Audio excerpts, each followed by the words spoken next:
Hi there. My name is Hassan Salam. I'm professor in obstetrics and gynecology in Alexandria University in Egypt, and today I'm going to talk to you about the management of the infertile couple, and I'm going to talk today about the ovarian factor in infertility. Now, as said, this forms part 2 of a series of presentations. Part 1 is about male factors in infertility. Part 2, the current part is about ovarian factor infertility. Part 3 about the other factors in fertility. And finally, part 4 will be about the assisted reproduction technology.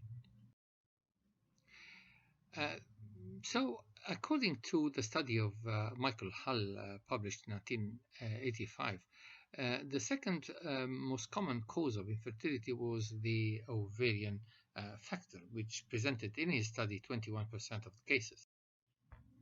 Now, let me remind ourselves of what happens during the ovarian cycle.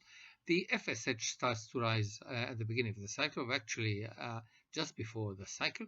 And with the rise of the FSH, which is here in yellow, there is a growth of the follicles, which in themselves produce estradiol. And estradiol in red here will start to rise until it reaches a peak of 200, at least 200 picograms per milliliter. And if this is sustained for 50 hours, it will trigger the LH surge shown here in green, and then this will be followed by ovulation. With ovulation, just before ovulation, progesterone starts to rise. It will reach its peak by the mid-luteal phase, which is about day 21, and then if the patient becomes pregnant, then it will continue to rise. If not, it will start to diminish in concentration, and with this, menses are going to appear, and the new cycle will start again. Now, what are the causes of anovulatory infertility? Let's look at the right first in this diagram, which reminds us of the hypothalamus, which controls the pituitary by producing the GnRH, gonadotrophin-releasing hormone. The pituitary itself produces the FSH and LH, which in their turn work on the ovaries, producing estradiol and progesterone. Now, estradiol and progesterone have a negative feedback mechanism, or they have negative and feedback mechanism actually on the pituitary and also on the hypothalamus. There is also a short feedback mechanism between the pituitary and the hypothalamus. Now, as said, the cause of anovulatory infertility may lie at the hypothalamic level, at the pituitary level, or at the level of the ovary. So at the hypothalamic level, this can be a post-pill amenorrhea, for example. It can be due to obesity or anorexia nervosa or some tranquilizers. All these can affect the hypothalamus producing anovulation. In the pituitary gland, we can have the Sheehan Syndrome, the Kallmann Syndrome, prolactinomas, and hyperprolactinemia without an adenoma. And then at the level of the ovary, we can have the Turner Syndrome, primary ovarian failure or secondary ovarian failure, which is sometimes called premature menopause, the polycystic ovary syndrome, hyperplasia of the adrenal gland. All these are causes at the level of the ovary. So let's start by the problems at the level of the hypothalamus. As you can see, for example, anorexia nervosa is one of these causes. The patient who is usually a teenager, she thinks that she is, or a little bit older, she thinks that she is gaining weight, although she is not, and then she starts to lose weight, and she may actually produce vomiting, and then she is going to lose weight until she is emaciated, as you can see here, and sometimes these young girls or women lose their lives. Excessive exercise is also known to have an effect on the hypothalamus, and some of these athletes may end up by having amenorrhea. Lesions at the hypothalamic level, also like a hamartoma, for example, can destroy the tissues around and lead to amenorrhea. At the level of the pituitary, as we said, we have different syndromes. For example, we have we may have a craniopharyngioma, a tumor of the pituitary, which is going to destroy the pituitary. Therefore, there will be no production of FSH or LH or even prolactin, leading again to very irregular cycles and usually to amenorrhea. Prolactinoma is another reason. Prolactinoma, a tumor of the alpha cells of the pituitary producing prolactin, which are going to do two things. First of all, destroy the tissues around them, therefore no production of FSH or LH, and again make pressure on the chiasma of the optic nerves and do other neurologic manifestations. But again, we will end up by having amenorrhea, usually at this time accompanied by galactorrhea because of the increased production of prolactin. Or we can have hyperprolactinemia without an adenoma. And as I said, these women have amenorrhea accompanied by galactorrhea usually. And then, of course, there is no ovulation, there is low progesterone, and the prolactin is elevated. Some people measure prolactin in nanograms per milliliter, and sometimes we measure it in international units per liter. What is the exact level for calling this patient or saying that this patient has hyperprolactinemia is really a matter of debate. But if the ovulation is affected then and the prolactin is high, then hyperprolactinemia should be the diagnosis. Now we can have, as I said, changes in the CT or the MRI, or sometimes we don't have these changes and it is just a hyperprolactinemia without the presence of an adenoma. And in these patients, as I said, FSH may either be normal or diminished. Sheehan syndrome is another syndrome where the problem arises at the level of the pituitary. Usually, it follows postpartum hemorrhage. And this postpartum hemorrhage leads to anoxia in the hypothalamus. Therefore, the pituitary does not produce its usual hormones, the FSH, the LH, but also the prolactin, the TSH, and the ACTH. Therefore, this lady will have not only amenorrhea, she will also have failure of lactation, she will have adrenal insufficiency, she will have hypothyroidism, she will be pale because of diminution of the MSH, and of course, as I said, there is pituitary necrosis, and finally, because of the anovulation and no ovulation, she will suffer from infertility. Kallman syndrome is another syndrome where the problem is at the level of the pituitary again, and there are many syndromes: the Kallman syndrome, the Mobius syndrome, the Lawrence-Moon-Beadle syndrome, but of course the Kallman syndrome is more known to us because it is accompanied by anosmia. The third level where the problem can lie is the level of the ovaries. For example, as I said, Turner syndrome and different forms of ovarian failure. For example, in Turner syndrome, this is of course due to a problem in the karyotype. These phenotypically girls have 45 chromosomes instead of 44. They are missing one X chromosome, so they're 44 plus 1X. They're usually short in stature, low hairline, a shield-like chest with wildly spaced nipples, a short fourth metacarpal, small nails, brown spots or nevi. There are characteristic facial features which can be recognized. There are a web-like neck given due to a skin fold over there. Some of these patients have aortic coarctation and they have poor breast development, wide carrying angle, and then what is important for us are the rudimentary ovaries, which take the form of striae, gonadal striae, and therefore they have amenorrhea. In this case, they have primary ovarian failure, so they are amenorrheic, as I said. But then there is also the premature ovarian failure, a lady who had menstruation in the past, but then menstruation has ceased. Instead of having normal ovaries producing oocytes, now on the right side, this is a lady who has now premature ovarian failure. Her ovaries stopped working, they are non-functioning, they are not producing oocytes, and she will have amenorrhea and she cannot become pregnant. Now, another problem at the level of the ovaries is the polycystic ovary syndrome. Well, we say it is at the level of the ovaries because it has characteristic features at the level of the ovary. It was first described by Shelton and Leventhal in 1934, who discovered that some of the patients who have oligomenorrhea, irregular cycles, when they examine them, they have three little balls, really, the uterus and two big ovaries. And when they did a wedge resection of the ovaries, they discovered on histology that they had polycystic ovaries full of small cysts. So they call it, at the beginning it was called the Stein-Leventhal syndrome, but then it was called the polycystic ovary syndrome. It is really a syndrome. We don't really know exactly what is the cause, although there are many theories. But what happens in these ladies is that they have polycystic ovaries on examination or on ultrasound, for example.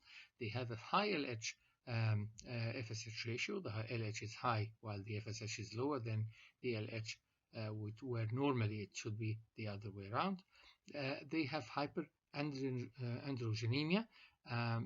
The male hormones are elevated, and male features also are present. They have, some of them, 70% of them, have increased insulin resistance, and they have increased anti-Mullerian hormone, and they are very prone to the ovarian hyperstimulation syndrome if stimulated. And as said, because of the hyperandrogenemia, they have some of them, many of them, have hirsutism or acne when examined. And this polycystic ovary syndrome can have long-term and short-term consequences. The short-term consequences is obesity, infertility, of course, irregular periods, abnormal lipid levels, hirsutism, acne, androgenic alopecia, as I said, and many of them have, as I said, about 70% have glucose intolerance, and some of them will develop acanthosis nigricans. On the long term, there are some consequences. Because of this insulin resistance, many of them will develop diabetes mellitus. And if hyperestrenemia continues to be there without any opposition, without us doing anything about it, they may develop endometrial hyperplasia and finally endometrial cancer. And then on the long term, because of the metabolic syndrome, they can have cardiovascular problems. Now, because this is a syndrome, it is not a disease, we don't really know the exact cause. But there is a consensus which was produced in 2004 by the ESHRI and ASRM combined group, and they came up with this the criteria for diagnosis of polycystic ovary syndrome. So it's 2 out of 3 criteria. These 3 criteria are either oligo or anovulation. The second thing is biochemical or clinical signs of hyperandrogenism. For example, the testosterone should be more than 7 nanogram per deciliter, androstenedione more than 245 nanogram per deciliter, and the hydroepiandrosterone sulfate more than 248 microgram per deciliter. Or they can have clinical signs of hyperandrogenism like acne, hirsutism, or acanthosis nigricans. The third criteria are the polycystic ovaries, which seen by ultrasound. So either 12 or more follicles between 2 and 9 millimeters in diameter in each ovary, or that the ovarian volume is more than 10 cubic centimeters. So if a woman has 2 out of 3 of these 3 criteria, she will be labeled as polycystic ovary syndrome patient. One of the theories states that these women develop the polycystic ovary syndrome because they have the aromatase system is not functioning properly in their case. Let me remind you of what we can see on the right side of this panel.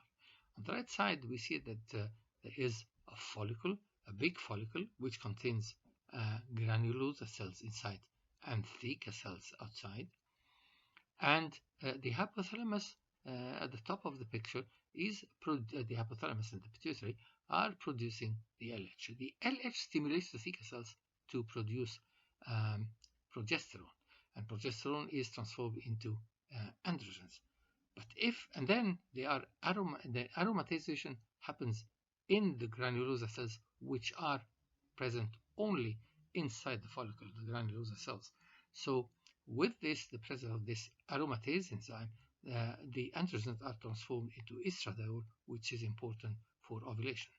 So one theory says that patients with polycystic ovary syndrome have a problem in the aromatase enzyme. They don't have enough aromatization, therefore the androgens accumulate, triggering more LH by the negative feedback, which in turn produces thecosis and proliferation of the theca cells. Therefore, these patients on histology will have a thick stroma of the ovary and many follicles which do not actually ovulate. So let me remind you here of the derivation of estrogens and what happens exactly in the case of the polycystic ovary syndrome. Now, if we remember, cholesterol is a 27 carbon atom molecule, and when it enters inside the ovarian artery and goes into the ovary, it loses 6 of these carbon atoms, leading to the production of pregnenolone and its cousin progesterone. Now, these are called the progestogens, pregnenolone on the left and progesterone on the right. The difference is that the double bond starts in the case of pregnenolone at position 5 and the double bond in progesterone at position 4. This is why this is called the left one is called the delta 5 pathway and the right one is called the delta 4 pathway. Anyway, all these group of progestogens have 21 carbon atom. If they lose 2 of these carbon atoms, they become androgens. As you can see here, they have lost number 20 and 21, and these are the androgens, the androstenedione, the androstenediol, androstenedione, and the testosterone. Androstenediol meaning 2-ol, 2-OH, 2 alcohol, and while the androstenedione means dione, 2-on, 2 double bond O, 2 ketone groups. So they are all 19 carbon atom molecules. So if the androgens lose another carbon atom, the number 19 carbon atom, they become estrogens.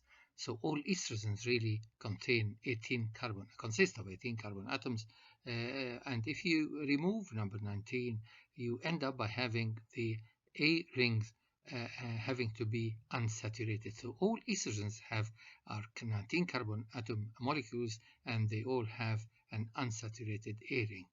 And because estrogens have a good odor, they are aromatic. Now the enzymes which transforms androgens to estrogens is called the aromatase enzyme. We know this through the work of Professor Kenneth Rines from Harvard University, with whom Professor David Baird used to work when he was young. Professor Baird, of course, became the professor in Edinburgh before moving to the MRC in Edinburgh again. But in the case of polycystic ovary syndrome, as you can see, the aromatase enzyme is not functioning. So we have an accumulation of androgens rather than the formation of estrogens and, in our case, estradiol. So there's little estradiol being formed. And these are the 3 estrogens. As I said, they're all 18 carbon atom molecules with they all have an unsaturated A ring, and we have the estradiol, which is contains 2-ol, 2-OH in position 3 and position 17. We have the estrone, which has double bond O in position 17, and also we have the estriol, which is produced by the placenta. So the estradiol is produced by the ovary. It is responsible for ovulation. Estrone is produced under the skin in the menopausal women, and estriol is the one which is produced by the placenta. And in the case of the polycystic ovary syndrome, as I said, the aromatase enzyme is not working properly, so we don't have enough estradiol, so estrone becomes more abundant in comparison to estradiol, and we have a high estrone over estradiol ratio. Another reason where of ovulatory problem, where the problem lies at the level of the ovary, is the Adreno-Shelton syndrome, or the adult form of the Adreno-Shelton syndrome. Now, in this syndrome, which is not very common, but it is present, we have inadequate formation of cortisol. So we have low plasma cortisol. And this is because there are some enzymes which are not functioning, leading to the elevated levels of plasma 17 alpha hydroxyprogesterone. And if we do the ACTH stimulation test, these levels of 17 alpha hydroxyprogesterone are going to be increased even more than 12 nanograms per milliliter. And 17 alpha hydroxyprogesterone goes into the urine in the form of pregnant triol, and then we will have elevated urinary pregnant triol levels, and this is usually accompanied by hypoglycemia, hyponatremia, and hyperkalemia. And again, we may find that these patients have polycystic ovaries. And why is that?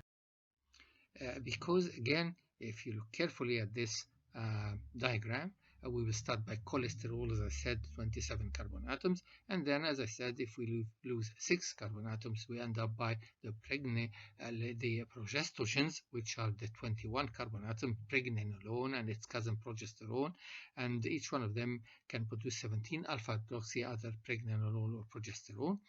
And then out of these, we will have the androgens on the right side in green, in the green box, the androgen, the 19 carbon atom, and then aromatase will work and will give us the estrogens, in particular estradiol, which is 18 carbon atom.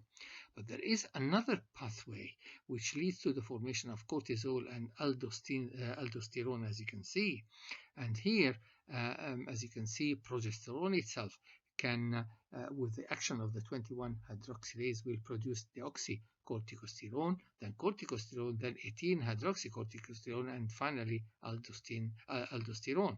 And on the other hand, the 17 alpha hydroxyprogesterone, with the action of 21 hydroxylase, will produce the 11 deoxycortisol, and then will give us the cortisol. And here in the blue box, the light blue box, we have the pathway to cortisol formation. As you can see, it needs the 21 hydroxylase enzyme and the 11 beta hydroxylase enzyme. And at the same time, this 21 hydroxylase on the other side is also necessary to produce aldosterone. And the 11 beta hydroxylase is also important. So if we have a defect in any of these enzymes, the 21 hydroxylase or the 11 beta hydroxylase enzymes, we will have a defect in the formation of cortisol, and our plasma cortisol is going to be diminished. With the accumulation of 17 hydroxyprogesterone, which goes into the other side of the metabolism, producing a lot of androgens. Therefore, the patient will become androgenic, and as we can see, there will be premature androgenization of this lady. With the accumulation of 17 hydroxyprogesterone, of course, it goes into the urine in the form of urinary pregnant triol. So in these cases, we will find a low level of plasma cortisol and an increased level of 17 alpha hydroxyprogesterone in plasma, and an increased level of urinary pregnant triol with androgenization and, of course, absent ovulation. But the treatment here is to give cortisol and not to treat them as cases of polycystic ovary syndrome. Now, there is a functional classification of ovulatory disorders produced by WHO, and it classifies the patients with ovulatory infertility into 3 groups. Group 1 consists of the patients with hypothalamic pituitary insufficiency. So there is an insufficiency at the level of hypothalamus and the pituitary, and these patients are usually amenorrheic because the hypothalamus and the pituitary are not functioning. Group 2 is the group of hypothalamic pituitary ovarian dysfunction. So there is a dysfunction. There is a function, but it's dysfunction. So these patients have irregular cycles. They have a problem with ovulation. They're not ovulating properly, but normally they don't have amenorrhea.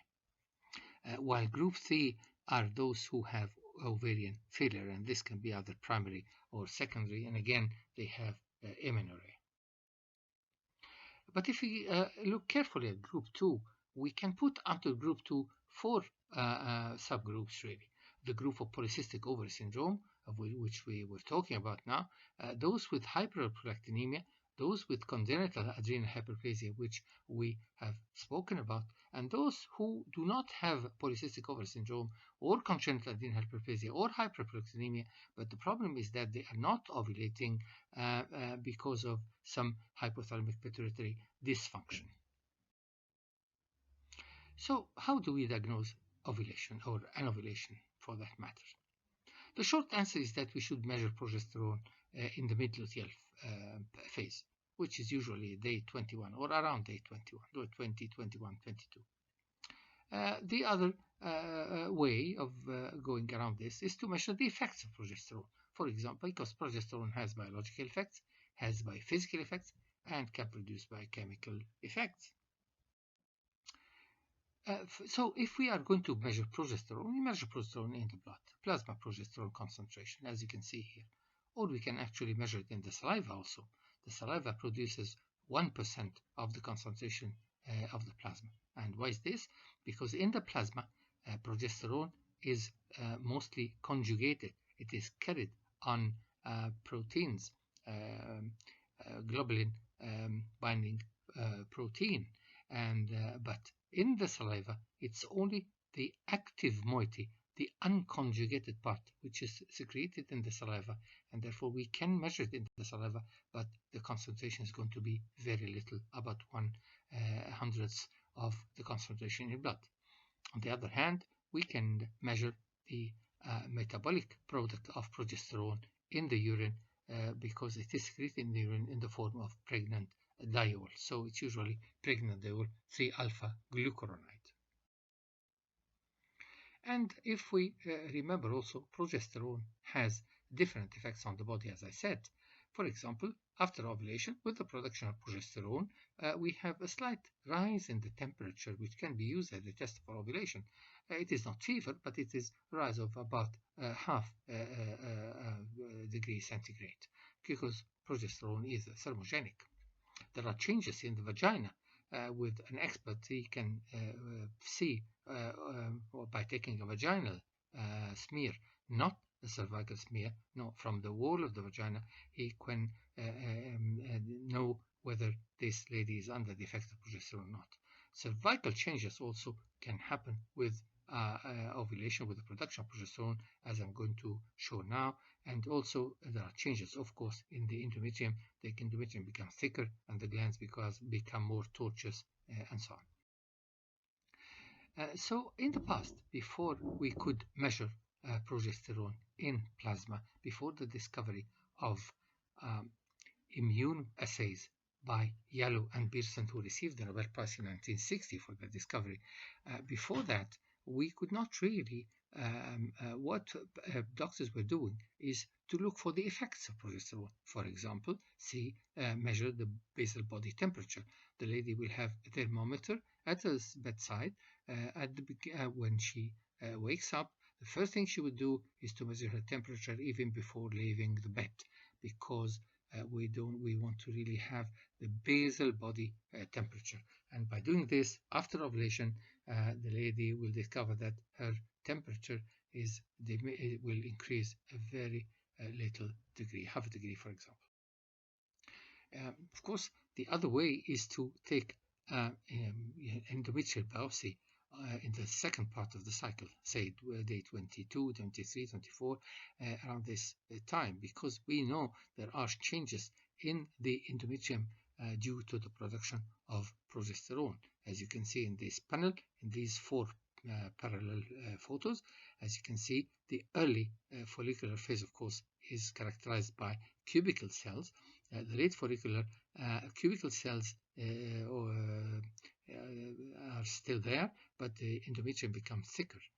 With the production of progesterone, we will start to have secretion. We've seen these secretions at the beginning, at the early luteal phase. They are going to be subnuclear. They are going to be below the nucleus. And around the day of 20, 21, 22, they are going to be around the nucleus, or they become apical secretions. And by day 21 and 22, we will find that the glands, these elongated glands, have now opened with the secretions inside the lumen, as you can see in the luteal phase and the late luteal phase, and we see the secretions inside the cavity of the lumen of the glands. Therefore, our friends, the pathologists, call this a secretory endometrium, and this is the way we used to diagnose ovulation before the era of immunoassays. Another way, of course, of looking at ovulation is to look by ultrasound. We can never really diagnose ovulation, but we can see a growing follicle. Of course, in most of the cases it is a follicle, but it can be anything which resembles a follicle. This is something we have to remember. It could be something, and this is why monitoring of ovulation should start at the beginning of the cycle, so that if we have something remaining from the previous cycle, or if we have had a T of Morgani or any other thing that would look like a follicle, we will not be confused. At the same time, one can look at the endometrium, because there are endometrial changes which accompany ovulation. For example, at the time of maximum estradiol production, we will have this trilaminar shape of the endometrium on ultrasound. There are also changes which occur in the cervical mucus with ovulation.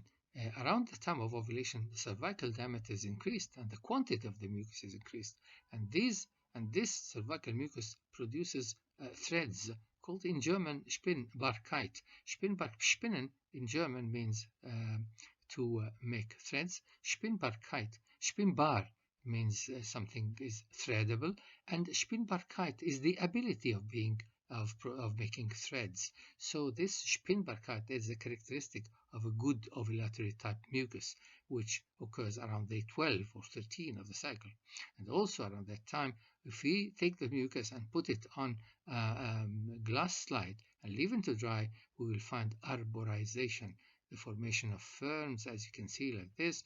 And this is because of the sodium chloride crystals, which are going to be formed and dried on the slide.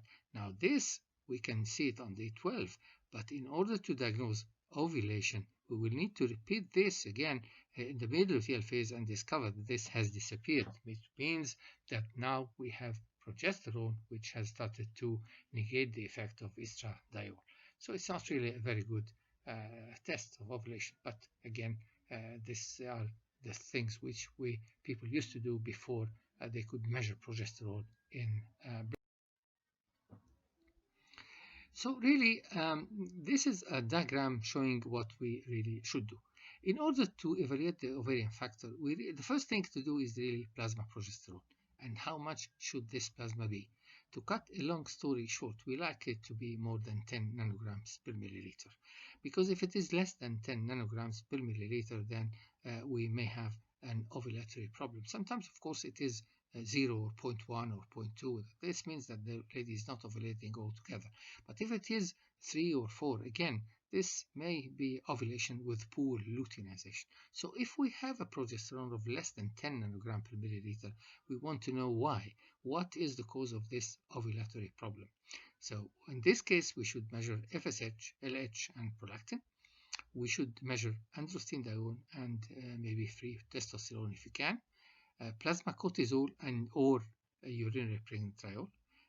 We can also measure fasting insulin or fasting insulin to glucose ratio, and then also we should do serum TSH, and if it is abnormal, measure the thyroxine and the T3 and T4, and then treat according to the cause. So how to interpret our hormonal assays? Now, if in cases of hypothalamic pituitary insufficiency, we will find that the FSH and LH are very low. In the group of hypothalamic pituitary ovarian dysfunction, we will find that FSH and LH are normal. But in cases of polycystic ovary syndrome, we will hide the high LH over FSH ratio, high androgens, high anti-mullin hormone, and sometimes high insulin or insulin to glucose ratio.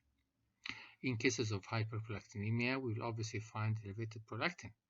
In cases of congenital adrenal hyperplasia, we will find low cortisol, as I said, high 17-alpha-hydroxyprogesterone, and high pregnant triol in urine. And in cases of the classical hypothalamic pituitary ovarian dysfunction, we only find that progesterone is low while the other tests are going to be normal. And finally, in group C with ovarian failure, we will find elevated FSH and LH. So what are the methods available for ovulation induction? Now, most of them are medical methods, but we can also have some surgical options. The first group of drugs which we can use are called the estrogen receptor modulators, like the clomiphene or tamoxifen. How do they function? They give a negative feedback to the hypothalamus and the pituitary. Therefore, the hypothalamus is going to produce more GnRH to stimulate the pituitary, and the pituitary is going to produce more FSH and LH, therefore stimulating the ovary to produce the estradiol, and therefore ovulation will happen and the progesterone is going to be produced in the normal quantity, therefore ovulation has happened. Now this can be the treatment in cases of, as I said, hypothalamic pituitary dysfunction. Group 2 WHO. Clomiphene has been used for a long time, since the 1960s. It was produced by Frank Palopoli and first used by Professor Robert Greenblatt in the United States of America. And as you can see here, they started giving the clomiphene on day 2 or sometimes day 5 of the cycle. Actually, it can be given at any time of the cycle, starting from day 1, as long as we know that the patient is not pregnant.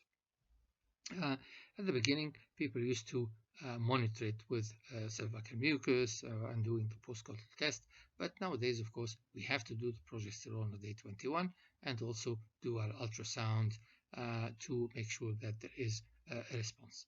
Most importantly, we need our progesterone to be more than 10 nanogram per milliliters and preferably more than 15 or 20 even. Some people also like to do the postcoital test to make sure that we have a spermatozoa present at the time when they should be present during the time of ovulation. Adding HCG at that time is a controversial issue, and many people think that if you give this HCG at the time of ovulation, if the follicle is not has not reached maturity, you are going to produce abort the ovulation. So the best idea is not to use HCG in this case. Another group of drugs are the aromatase inhibitors, like letrozole or anastrozole. They work in a different way rather than the aromatase, like clomiphene citrate.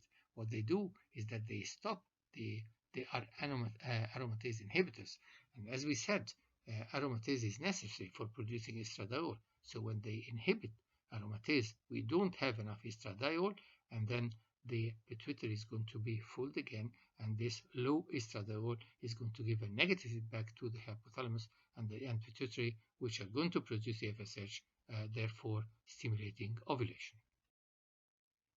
And as you can see here, if you remember what we said before, these are our progestogens in the blue box. Then we lose 2 carbon atoms. We have our androgens in the red box. Then we lose another 1 carbon atom, producing the 18 carbon in the green box, the androgens. But if we have an aromatase, if we block the aromatase, we are not going to have enough estradiol, and this is going to stimulate the pituitary by the negative feedback, producing more FSH and therefore ovulation. This is the mechanism of action of the aromatase inhibitors. As we can see them here, the letrozole and the anastrozole. as you can see. They exert a negative feedback. They will stop the formation of estradiol, and then this will exert a negative feedback on the pituitary and hypothalamus to produce ovulation, to stimulate ovulation. The other group of drugs are really the FSH preparations. Now, if we give aromatase inhibitors and estrogen receptor modulators, we cannot produce ovulation, or maybe even we can produce ovulation but the patient does not become pregnant, then we resort to FSH preparations. We give the follicle stimulating hormone itself. And how do we get the follicle stimulating hormone? At the beginning, drug companies used to take it from the urine of menopausal women. As I said, menopausal women have a lot of FSH in their blood and in their urine. So the drug companies used to collect the urine and extract the FSH from it, and they called it, it was not FSH only, FSH and LH of course, and it was called human menopausal gonadotropins, so HMG, or a more scientific term will be menotropins. But they had a lot of impurities in it. In fact, the purity was only 5%. So the drug companies went into purification by using polyclonal antibodies, and this drug is called urofolitropin, and the idea was to remove as much as we could of the purified FSH to remove LH. So the first preparation, the HMG, contained equal amounts of FSH and LH. But then the drug companies produced a purified FSH in order to give us a compound which contains an abundance of FSH rather with a low amount of LH, and this was necessary particularly for patients with polycystic ovary syndrome, because these patients already have an elevated level of LH. Then the drug companies came with a highly purified FSH, which was 95% pure by using monoclonal antibodies. And finally, the drug companies started to produce pure FSH, which means recombinant FSH, by genetic engineering, taking the gene of FSH and using it to produce FSH, and in a very pure form. And this is how the gonadotropins, the human menopausal gonadotropins, used to be extracted from the urine of menopausal women. As you can see, this is all technology. Nowadays, of course, what came after that, as I said, is the purification. The purified HMG called urofolitropin was produced by using polyclonal antibodies to remove as much as they could from the LH from the human menopausal gonadotropins. So the purified HMG contained 1/3 of the amount of LH which was present in the original preparation, while the highly purified HMG contained like 95% of FSH, and the rest was LH and other impurities. And finally, the recombinant FSH, as I said, as you can see here at the left, we have a human cell and a bacterial cell.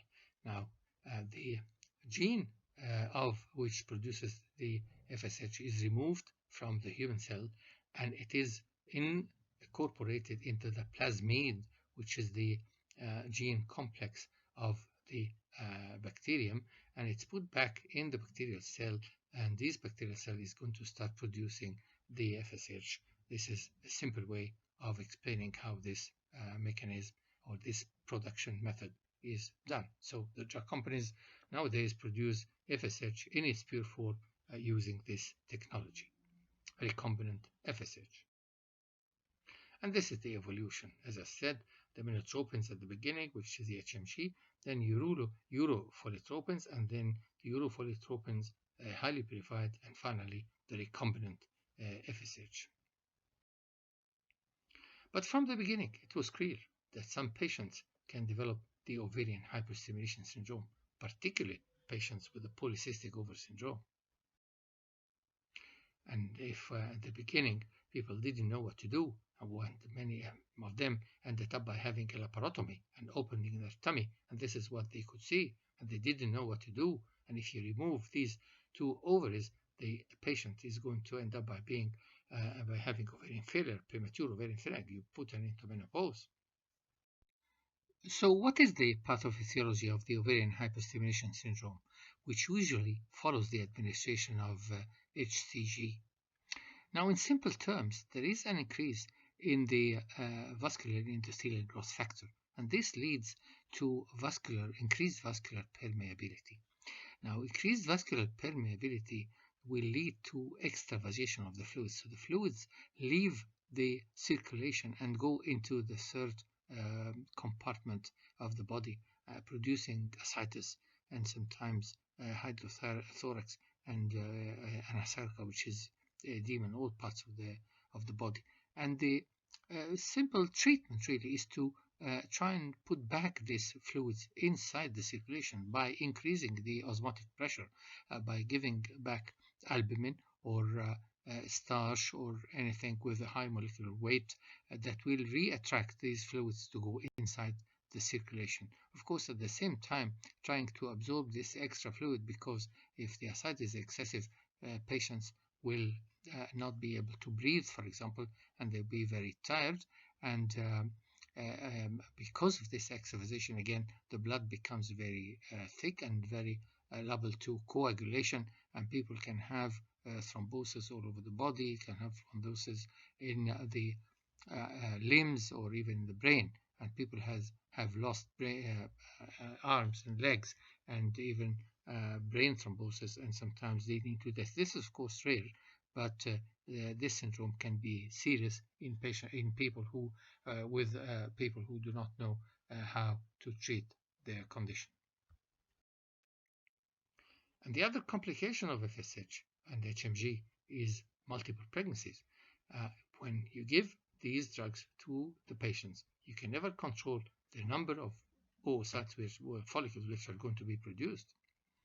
And then people have intercourse, and they may end up by having multiple pregnancies. Now, in our department, in 2010, we had a set of septuplets. They were not treated in our department. They were treated in a different city. But the lady ended up by coming to have her babies around 28 weeks, and we saw her first time when she was 28 weeks in our hospital, and she delivered, and she produced 7 babies, and they're all alive, because she had been pregnant before, and she had 3 babies in the past. Now, this is why from the beginning it was clear that HMG or FSH treatment needs monitoring. And from the beginning, people were monitoring by using pap smears in the 1960s. Then Professor Vaclav Insler from Israel started to use the cervical mucus to monitor these patients. Then Dr. Brown from Australia came up with a method of measuring total estrogens in urine in 1968, and this was measured. It was used as a method of monitoring at the beginning of the treatment. But then in 1970s, like 1975, as you can see here, Professor Mamdouh Shaban and Arnold Klopper in Aberdeen described a method for plasma estradiol measurement, and they used this method for monitoring FSH. And finally, at King's College Hospital, under the guidance of Professor Stuart Campbell in 1981, we came up with this method for monitoring HMG with ultrasound, with real-time ultrasound, without use of any hormones. This paper was the first paper on the subject when it was published in 1982 in the British Journal of Obstetrics and Gynaecology. And this is the method of monitoring HMG with plasma estradiol. You see the patient, you give the patient. In this case, this patient was given, like in the early days, used to give the treatment on Mondays, Wednesdays, and Fridays, 3 times a week. And then when we reach a certain level, between 1500 and 2500 picomoles per liter, we would give the HCG and ask the people to have intercourse. But as I said, after that, we started using ultrasound for monitoring the gonadotropin therapy, and as I said, published in 1982 in the British Journal, seeing the patient and giving the treatment, the amount of stimulation according to the growth of the follicles, until we have a follicle anything between 20 and 24 at that time, and then we would give our HCG and ask the people to have intercourse. Of course, in these cases, we have multiple pregnancy, multiple follicle development. We can never control the number of follicles. In fact, what we are afraid of is to give this treatment and then the patient not responding, the so-called poor responders. But again, in patients with polycystic ovary syndrome, we may end up by having ovarian hyperstimulation. And if you have enough experience, you will discover from the beginning that this patient is going to develop ovarian hyperstimulation syndrome. So we should do the appropriate measures, like, for example, canceling the patient or the cancel the cycle altogether, diminishing the dose, giving alternate day injections and other methods, or even reverting to assisted reproduction by aspirating these follicles and so on, which we are going to describe later. Another method which has been used to help induction of ovulation is to use metformin in the patients who have insulin resistance. Now, as I said before, between 65 and 70% of patients with polycystic ovary syndrome have insulin resistance, and they may benefit from metformin. Now, metformin in itself is not going to induce ovulation, but it can be used as an adjuvant to any form of treatment I have been describing in order to help the patient to achieve a pregnancy, and in fact to diminish the incidence of ovarian hyperstimulation if the patient is going to be given HMG or FSH. On the other hand, if the patient has hyperprolactinemia and the problem is high prolactin, which is in its turn inhibiting the FSH, the treatment of choice is to give her a dopamine agonist like bromocriptine or any other or lisurite or any other method of diminishing any other dopamine agonist, which will diminish the amount of prolactin, therefore leading to ovulation. Whether we should do a postcoital test or not, I think one should do a postcoital test because it is a pity to give the patients some of these treatments, which can be very expensive, and without knowing whether the sperms are there during the time of ovulation or not. Because what's the use of giving patients treatment for ovulation if we cannot guarantee that the sperms are there? And if the sperms are not there, maybe we should do intrauterine insemination. Now, there is some controversies regarding the postcoital test, which I'm going to describe later, because the postcoital test is not a test for long-term fertility. But if we can use it, if we are going to use it for this purpose, I think for the purpose of making sure that the sperms are there at the time when they should be there, I think this is very appropriate. Now, another method of inducing ovulation in patients with polycystic ovary syndrome has been described before, and this is ovarian drilling. And this drilling should not be done in an excessive form like we have on the right side. We have the rule of fours, where we really, if we are going to do this technique, we should really do the drilling at 4 punctures per ovary only, and for 4 seconds, and using the appropriate electricity wattage, which is 40 watts, 4 seconds, 4 punctures in each ovary. Because if we're going to be excessive, we may end up by destroying the ovary and destroying the blood supply of the ovary, and some of these patients can end up by going into the menopause or an early menopause. Again, the technique may result in the formation of adhesions. As we can see here, these are some adhesions which are due to some form of operation, which can be either an open laparotomy or laparoscopic surgery. And now we come to group 3, WHO group 3, which are the group of ovarian failure. Now these patients, it can be a primary ovarian failure. The patient has never had any period, like, for example, a patient with Turner syndrome, or a patient who had periods and then suddenly at around the 30 years of age, for example, she stopped having periods, and then we measure the FSH and LH. We discover the FSH is quite high, more than 20, Usually it's 30 or 40 or even 80 international units per liter. And in this case, of course, these ladies are amenorrheic, and as I said, it can be primary or secondary, and we will not be able to help her. Although on very rare occasions, some of these patients may have the condition may be temporary, and they may occasionally produce an ovulation, which on rare occasions can produce a baby. This has been described in the literature, and I have seen it myself at least on 8 occasions during a 30 years practice. Now, these patients can present with or without symptoms of the menopause.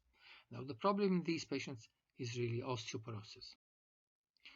And this is why on the long term they can develop osteoporosis, and this is why we should really give them hormone replacement therapy at least until the age of natural menopause, like 50 years of age or so, and with, of course, the proper monitoring of menopausal therapy. So in conclusion, we can say that the evaluation of ovarian factor infertility starts by the measurement of plasma progesterone in the mid-luteal phase.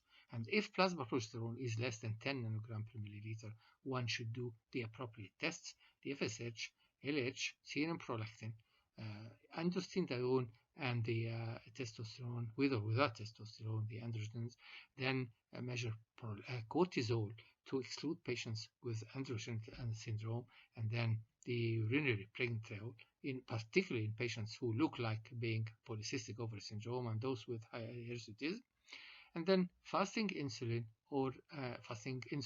to glucose ratio to see if there is any insulin resistance and if there is any benefit from adding metformin, and also to measure TSH, and if there is any problem with the thyroid, to refer her to the endocrinologist who is going to treat her from this thyroid dysfunction. And finally, the treatment should be according to the cause, which will be apparent by doing these tests. Now, to summarize, once we do the diagnosis of anovulation or ovulatory infertility, and we do the appropriate tests, then we should go for the appropriate treatment. So in group 1, the patients with hypothalamic pituitary insufficiency, those with amenorrhea, will not respond to clomiphene citrate or estrogen receptor modulators. So from the beginning, we should really go for HMG or FSH therapy. While for group 2, it depends on the subgroup. Now, if we have patients with polycystic ovary syndrome, we should start with the estrogen receptor modulators like the clomiphene citrate or the letrozole. Then if this does not work, we will give FSH or HMG therapy, or alternatively we can go for laparoscopic ovarian drilling. If the patient has hyperprolactinemia, so the appropriate treatment is bromocriptine or lisuride, making sure that she is ovulating, and this can be sometimes combined with again clomiphene citrate or FSH and HMG. If the patient has been diagnosed with congenital adrenal hyperplasia, she will need cortisol. Again, we may like to add clomiphene citrate if cortisol itself does not produce ovulation. And if the patient has classical hypothalamic pituitary ovarian dysfunction, which means that she doesn't have anything of the above, then we should again start by stimulating her with clomiphene citrate or any other estrogen receptor modulator or an aromatase inhibitor like letrozole, and then if this fails, then we should go for FSH or HMG therapy. And finally, if the patient has ovarian failure and she has high FSH and LH, then in this case we should go for hormone replacement therapy. Now, with this I come to the end of this presentation, and as said before, this makes part 2 of this the series of presentations. Part 1 was about the male factors in fertility. This part 2 was about the ovarian factor. Part 3 will discuss the other factors in fertility, and finally part 4 will discuss the assisted reproduction technology. And with this I come to the end of this presentation, and I would like to thank you very much for your attention.